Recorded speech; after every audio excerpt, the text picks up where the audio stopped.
પાટણ નગરપાલિકામાં પહેલા વરસાદે નગરપાલિકાની પાણીના નિકાલની પોલ ખુલ્લી પડી છે।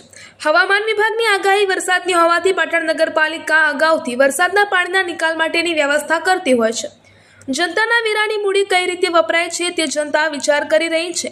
પાટણ શહેરમાં પ્રથમ વરસાદને કારણે શહેરમાં નીચાણવાળા વિસ્તારોમાં ભરાયેલા પાણી અંગે પાટણના ધારાસભ્ય કિરીટ પટેલે મીડિયા સમક્ષ જણાવ્યું હતું કે પાટણ નગરપાલિકાના ચીફ ઓફિસર માત્ર ટોપીઓ પહેરી ફોટા પડાવવામાં રચ્યા પચ્યા રહે છે।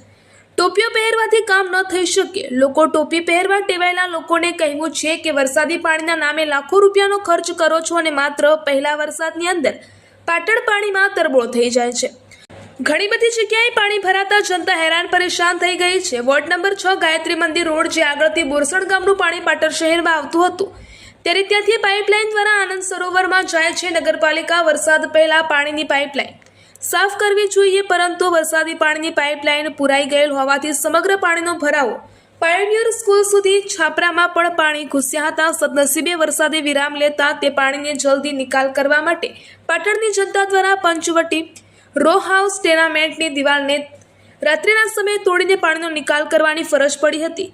એ દિવાલ તોડવાથી પાણીનો ભરાવ ઓછો થયો હતો। નગરપાલિકા દ્વારા પાઇપલાઇન નાખેલી છે તે સફાઈ કરેલ નથી, તેના કારણે વોર્ડ નંબર 6 માં આવતા વરસાદી પાણીની પાઇપલાઇન સત્વરે સફાઈ કરવામાં આવે તેવી જનતાની માંગ ઉઠી છે।